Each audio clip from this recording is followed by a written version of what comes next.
Hey guys, it's Cerulean Jake bringing to you the very first battle of the VGC Pals Draft League. In this episode, we're going against the Caribbean Suns, and they have a pretty threatening team, particularly with their all-star member of Ursaluna Bloodmoon. But if I'm being perfectly honest with you, that's not really what I'm focused on. Yes, it's a huge threat, and I need to make sure to take care of it. But I'm looking at that Smeargle, because that Smeargle is going to cause some major problems. It has, well, all the coverage. There's not really any way to say it. It can do anything. Now, primarily the things that it looks to accomplish is, of course, support because of its very bad stat distribution, but it's kind of just something that you don't really know what it's going to accomplish, especially since they gave it Moody. Possibly the worst decision ever made in the history of the Pokemon Company, but okay. I'm expecting a lot of troubles from this Smeargle, so let's get into the team builder. So to start out, looking at his team, I noticed that Chien-Pao is basically just the man of the hour. Chien-Pao has something that he can do to pretty much everything on his team, minus, say, Talonflame. Other than that, I think that Chien-Pao kind of just runs roughshod over the entire team. And really, I just run a very typical set. I don't need to run anything special. I don't need any run any gimmicks. I did consider perhaps putting Taunt on it, but given how much pressure I'm putting on this Chien-Pao, I kind of want it attacking as much as possible. So I couldn't really fit it into the move slot. So we're hoping that Chien-Pao can just dish out a lot of damage before it inevitably goes down because it's very not bulky. We're just going to have to do the best with what we got. So he's going to do as much damage as he possibly can, and then we are going to go into our other hard hitters. But before we get to them, how exactly are we planning on keeping Chien-Pao alive? Of course, we have the Focus Sash, but we also have Poltergeist. Poltergeist is honestly one of the greatest budget picks on the entire draft, in my opinion at the very least, because it actually ends up being quite bulky after you slap that Eviolite on it, and it gets Rage Powder, Life Dew, and a couple other supportive moves. But those are the major ones that you're looking for. Foul Play is basically our way to do damage, which we probably won't click super often, but who knows, maybe we end up in a situation like that.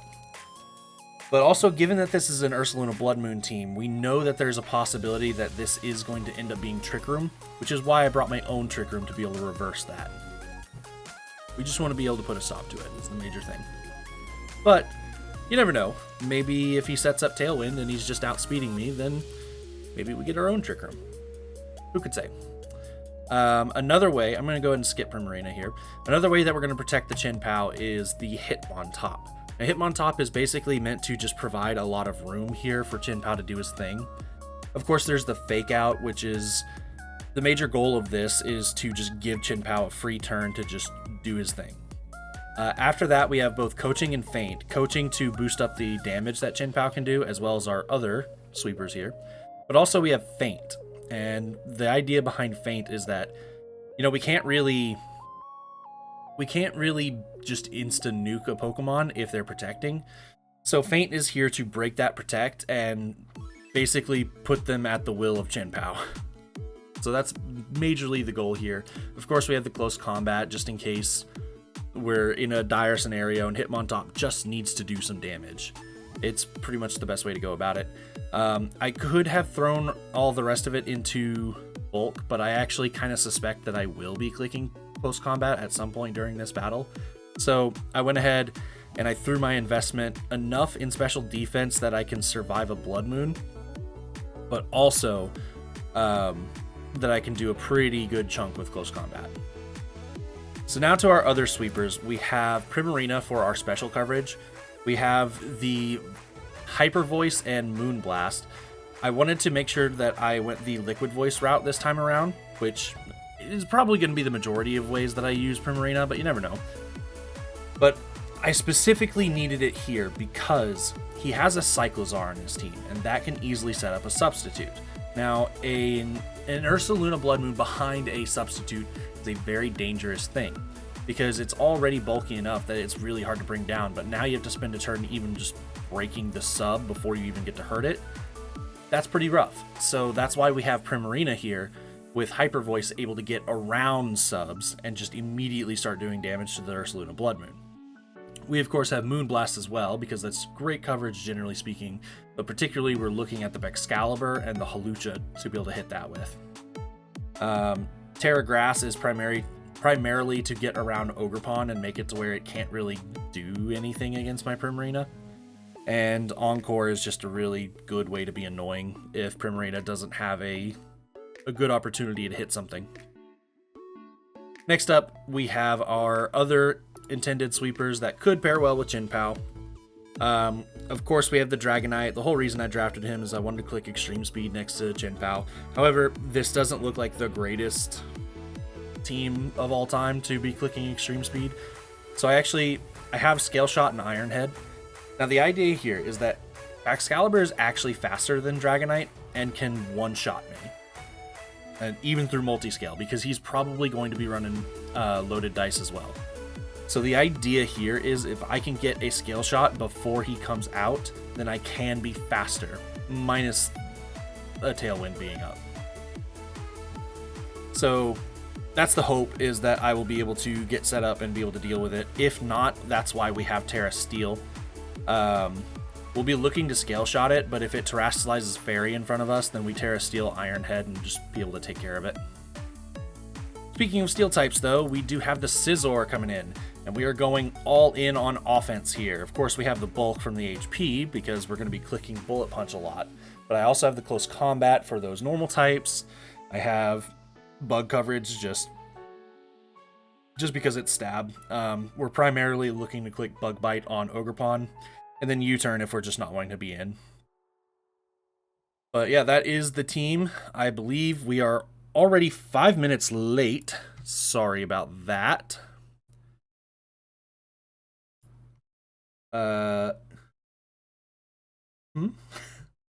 Is that his username? Okay. Alright, I'm going to reply to him now, because it is time to get the battle done. So,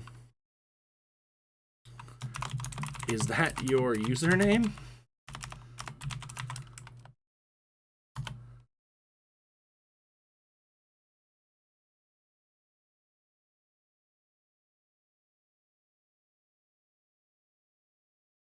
Okay, that's his username. Alright, let's go ahead and find a user. We're looking for Shit Tier Pro. Okay. Let's challenge with 4v4 draft battles. All right.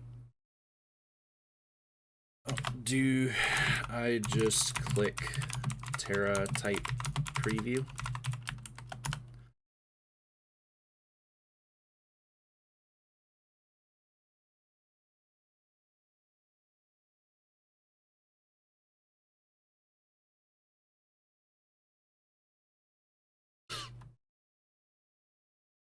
Not only are we not only is this my first battle in this season, we are the first battle of the season. Make sure you allow spectators. Okay. Sounds good. All right, let's challenge. Let's see what he's running.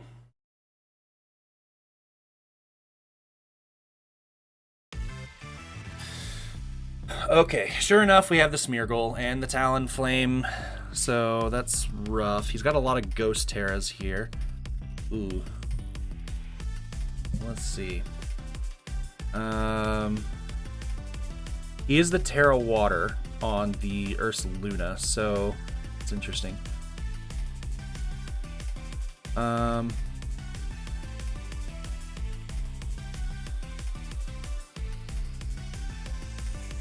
Okay. So I think that's meant to stop fake outs. I don't know if he's willing to click it.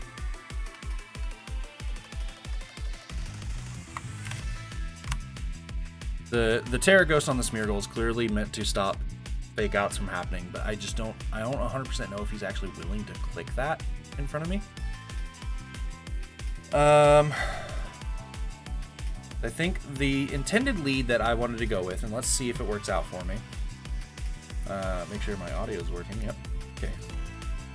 I wanted to go Chien-Pao plus Hitmontop. Now for this first battle, what do I want to try out? He does have the Talonflame, so it scares the Scizor a little bit. I kind of want to go Dragonite in the back, along with... So he doesn't have Cyclizar, so Primarina loses a little bit of utility. Not all of it though, because it hits a lot of this for super effective.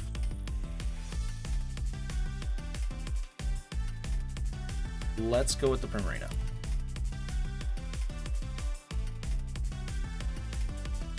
Talonflame back, so we are going the speed route. Got it. Are you Terra Ghost on? Nope, you are Terra Ground on the Talonflame. Got it. So I do want to go ahead and stop. I want to stop that Tailwind from getting set up. So I am going to fake it out. But what should I use on it? I believe I want to go for... It'll be neutral, but the Icicle Crash should do quite a bit of damage.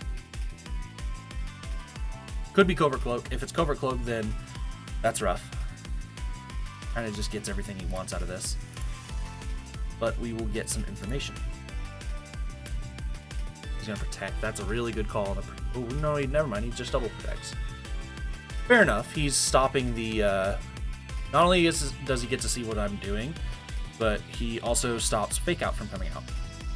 So now we have to determine what we're really wanting to do here. We could just try to kill the Baxcalibur. We know that the Tailwind is coming out, and we can't really stop it.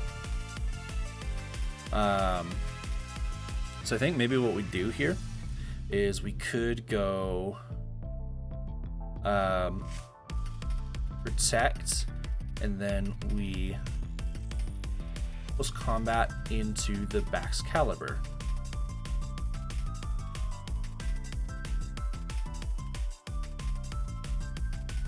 Yeah, that's what I'm gonna do. I knew there's a big likelihood I'd end up doing this. Once again, really good call.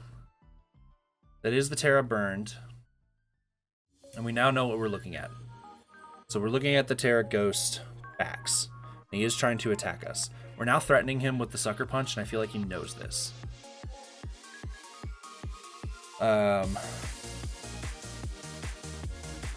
So he did use Scale Shot. We do know that this is going to be the loaded dice set. We're still going to click the Sucker Punch into it just to make sure it stays threatened. And then I'm going to... Fortunately, Feint is stopped from that Terra Ghost. I'm just going to go Coach it. Upper hand, very good coverage there. Okay.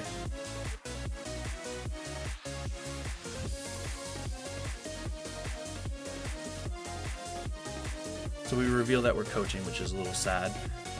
He is a plus speed now, and he's got the Tailwind. There's no world where my Dragonite is going to be able to outspeed that. What we could do, though, is we could simply Terrastalize in front of him. We put ourselves at disadvantage from the Talonflame, which is a little bit of a shame. I think maybe Marina does threaten a little bit. Let's go ahead and let's threaten with the Primarina. I'm going to go ahead and go for the Hyper Voice. He can't click the Scale Shot on us, so he's going to click whatever else that he has, or he's going to retreat. Given that he has a minus attack, I think there's a very big possibility that he's going to retreat here. Let's go for... I'd go straight into the Dragonite, following that. But I don't want to lose my multi-scale is the thing.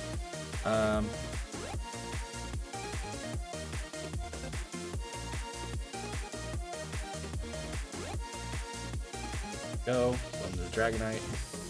That was a very good call. Okay.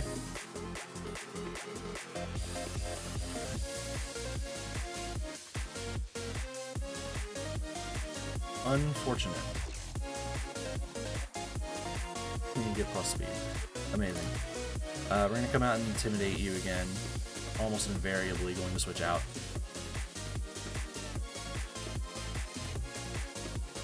I mean, other than clicking protect, you can't stop this fake out. Were I to call it, I'd say you're going to spiky shield, but I mean, what else am I going to do? Like, I guess I could feint, but I think using my one opportunity to fake out is more important.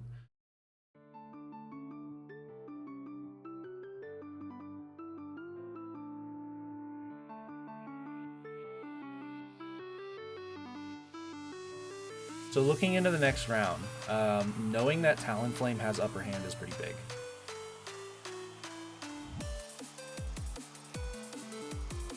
We did manage to even things up, and he's done with the Tailwind, which is pretty cool. But he's no longer intimidated, which is a big, big issue for us.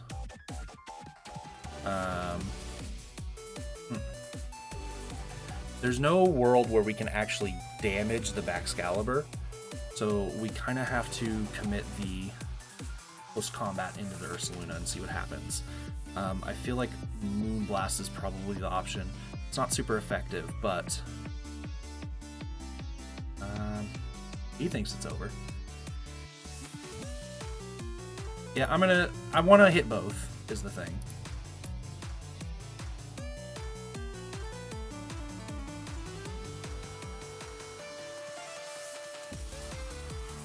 Damn. Alright, that's game. I can't actually hit the Baxcalibur.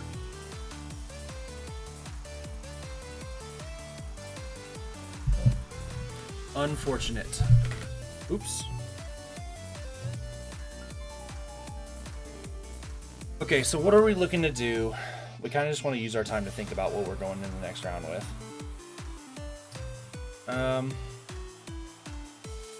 So, I mean, he went the Tailwind route. If he's going to go the Tailwind route again, I might want to just go my Trick Room mode.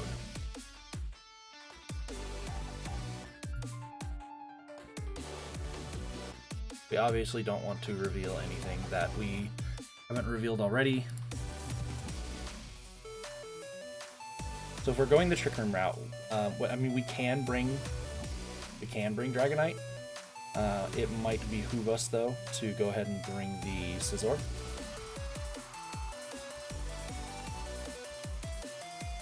It does not deal with the Terra Ghost on Baxcalibur.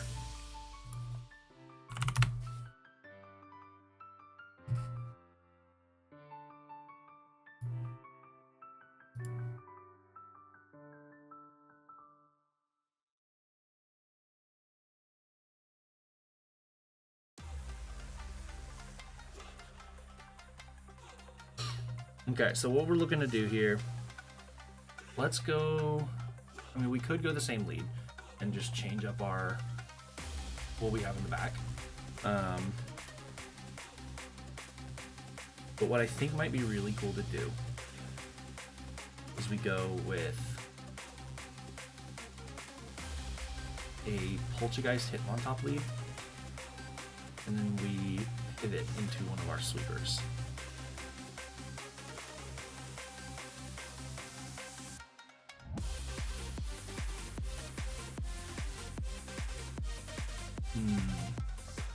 We definitely want to bring Primarina. Primarina was pretty big there.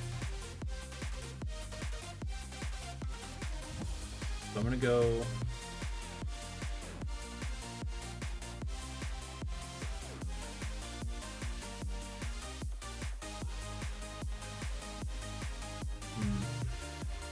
I'm I keep wanting to bring the Hitmontop because I'm very concerned about the Smeargle. I want to be able to shut that down.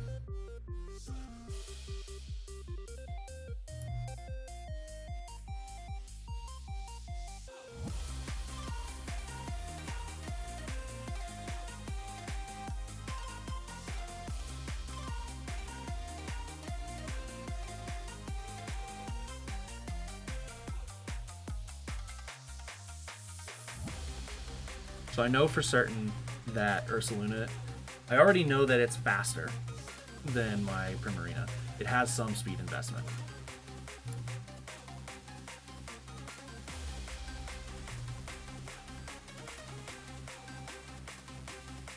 Fortunately, see, I want you to set the Tailwind, but if I leave that up, then you kind of just kill it. So I'm going to fake out then I'm going to click Trick Room. Chillonberry.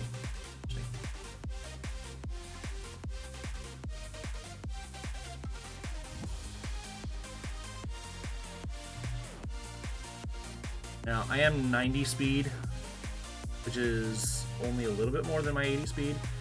So I haven't been paying attention whether or not Ursaluna is faster than the Hitmontop.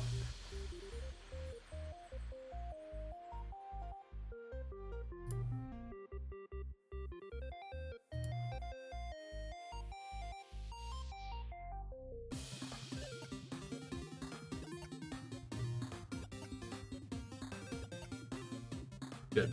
Get some good damage on it before we go down.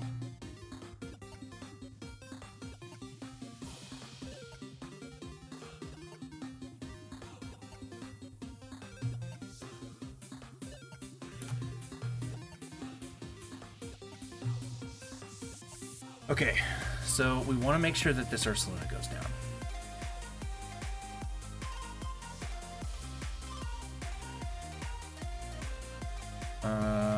Is U-turn enough to do it? It might not be, so I might have to go Terra Water here. I think I do. We go Terra Water to beat out the Talonflame. He obviously knows I have Terra Water, so he may just not go for the fire move, but that's fine.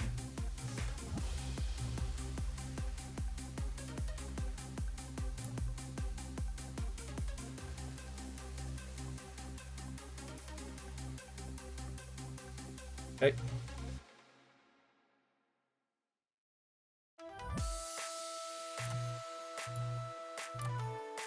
This turn is pretty simple. You're probably going to go for Protect, but that's... we could actually shut down this Ursaluna if we wanted to. We can instead go Bug Bite into the backs. We can Encore the Ursaluna. He does not know we have Encore, so he will be stuck on using Protect. Good call. Okay.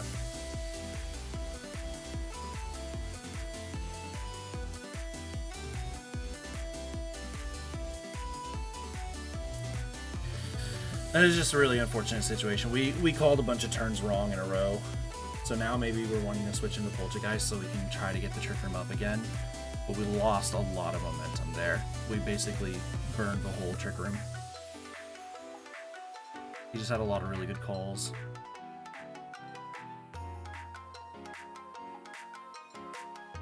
Yeah, let's go ahead and reset our Choice Band, go into Poltergeist. And whatever comes in, I'd end up hitting with a Moonblast.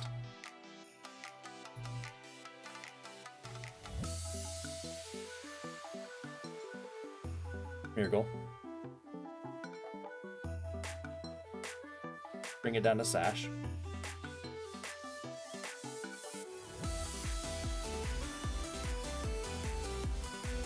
I will go ahead and I will hit that Trick Room once again. Feel like they know what's coming, so they're gonna try to stop it. But that does provide me a little bit of room. Unfortunately, it's not enough room because the Smeargle can very easily click Spore on me. So we kind of are forced to protect here.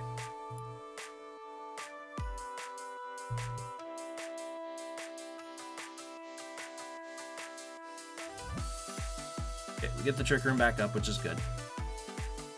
So I'm going to go for here is I'm going to go for... I feel like this is a protect to stall out the Trick Room. But we're going to go ahead and go for the Foul Play on it just to see. And the Hyper Voice for the Talonflame. This could just be a double protect to stall it out. But I don't want him predicting my Scizor switch.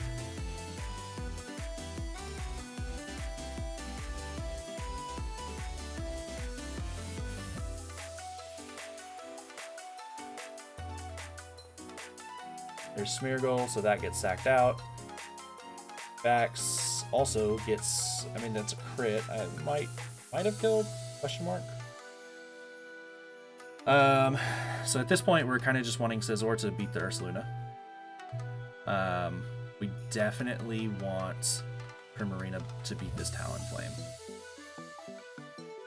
So I'm gonna go ahead and Life Dew. Hyper Voice. There's the Protect, double Protect, yep. We get the free Life Dew.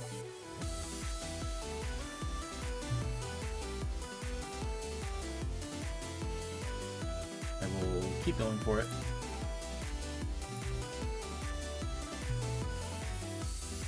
Looks like this does it.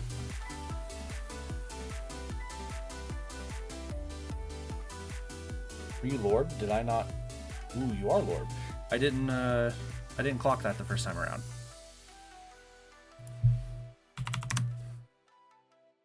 So, got one more to go through.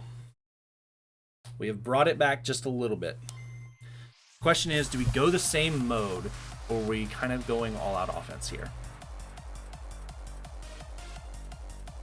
He hasn't brought Porygon yet, and I feel like he's going to be incentivized to do so.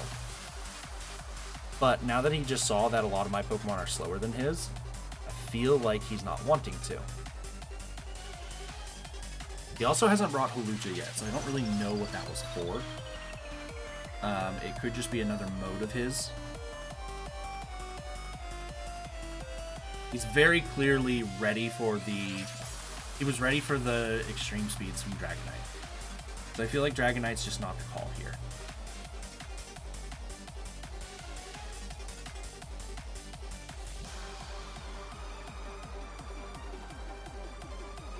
So what I could do is I can go Hitmontop Prim and try to let Prim just do something right off the rip. We can go the same team.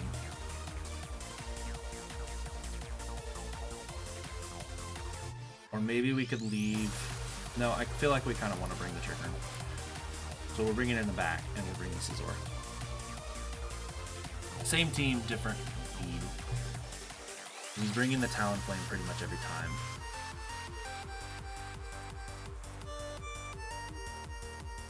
So Upper Hand would actually stop the Fake Out, is the thing. With that being the case, what I kind of want to do here is I want to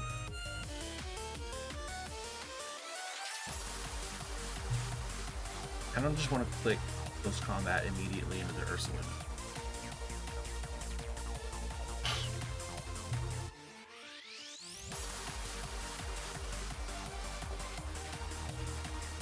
We're going to do that, and then we're going to go for the Hyper Voice. Yep, there's the Upper Hand. We live one Moonblast. I had been calcing that out. We get some good damage on Ursaluna, which possibly kills the Talonflame too. It does. Awesome. That is absolutely what we were hoping to see.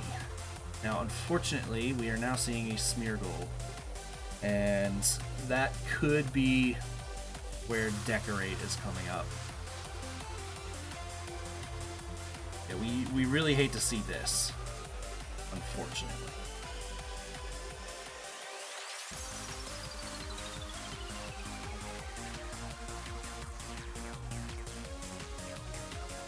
I mean, we can just try to kill it.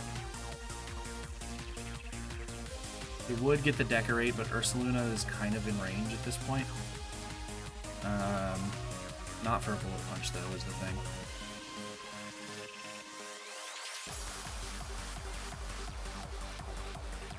And there's the Decorate. unfortunate.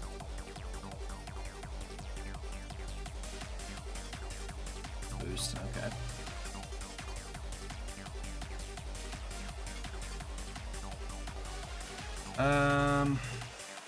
Poltergeist doesn't live the decorated. I was just kind of in a situation where I don't think I had anything to deal with that.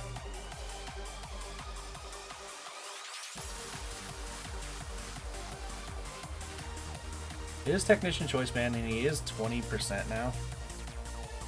So, I mean, we can go for it. See what happens. Of course, he could simply protect and go for the Spore. And that would kind of be game.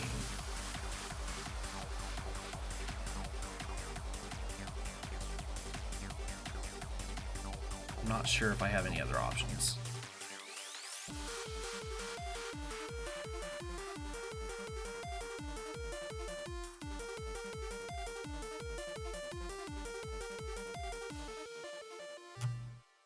Let's just go for it. We don't really have any other option, I think. Or you know what? Here's what we're going to do. I think we're just going to hard read it. I'm saying that you are using that, so... Yeah, you're using Protect. So I Bullet Punch. You do Spore me, which really blows. But your Smeargle's dead now. Now the situation this leaves me in is... Decorated Ursaluna is the thing. I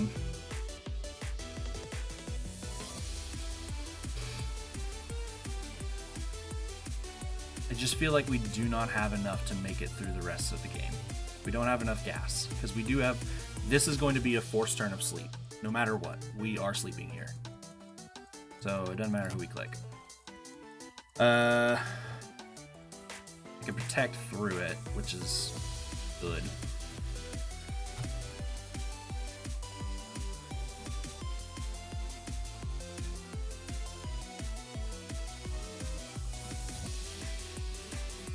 Hyper Voice. So, I mean, now we're just kind of looking to get the first turn wake. Really rough situation here.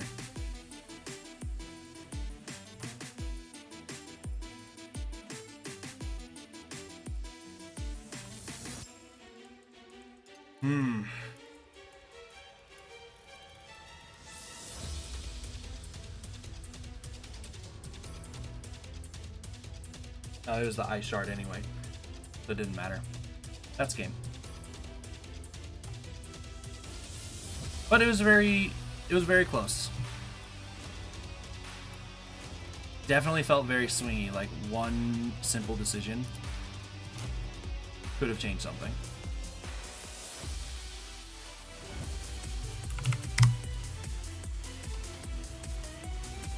All right. So yeah, that was our first round. I'm going to be going through this and seeing where exactly we could have done better, where exactly we could have made decisions that could have led to a victory.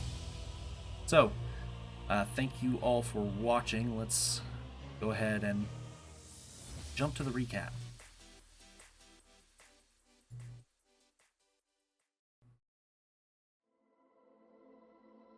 Alright guys, so we are here for the post-game analysis of what went wrong, what did we do well, what can we do better going forward, and I think I've had enough time to review the games, kind of think about what could have been done.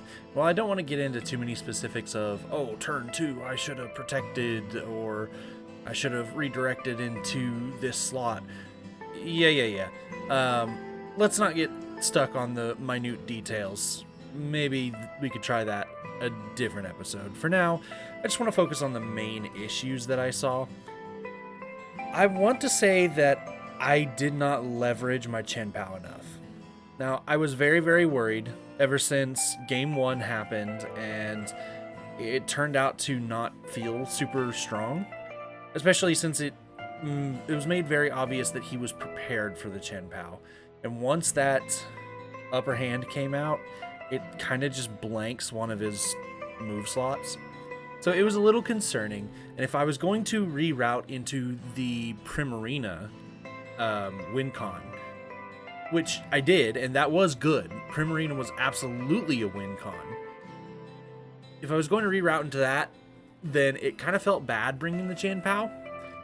But I think what I should have recognized is that even though I misplayed it or mishandled it the first round, does not change the fact that Chien-Pao is an absolute powerhouse that had a good matchup into pretty much every one of his Pokemon.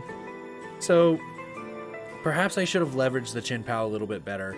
I did actually talk to him post-game, and he had mentioned that he believed that the Dragonite was underused, and I believe it actually... I don't recall if it ever came to the... if it even came to any of the games, so... it's been a few days since I had that game. So I don't know if it actually came to it, and that would definitely be a method in which it's way underused. But the thing is, once that upper hand came out, I knew that that was going to be a core strategy in shutting it down. So I didn't feel like it was really good. I mean, if you think about it, what else is it trying to kill? I mean, it's generally powerful, sure, but matching it up into the Baxcalibur is just faster, and Baxcalibur definitely just kills it. So while it may have had a chance to live at full health because of multi-scale, it's kind of questionable, especially since it was a loaded dice set. It was just all around very suspect on whether or not Dragonite would actually be helpful. So I don't really see the vision in what he was talking about, but regardless, it is entirely possible that the Dragonite, even through all the prep, was just a huge problem for him. I definitely believe the main issue that I could have done better was I should have leveraged the Chien-Pao a lot more than I did. I went through all the trouble of identifying how good of a Pokemon it was going to be into his team, and then I didn't even bother to bring it to game 2 and 3. So, if anything, I think that's what should have changed. If you guys have any ideas, go ahead and throw them down in the comments below. Other than that, I think it was a decent first showing, and I look forward to going into week 2 when we take on the newly named. They've changed their name. The Opelucid Oshawotts. So I will see you guys then.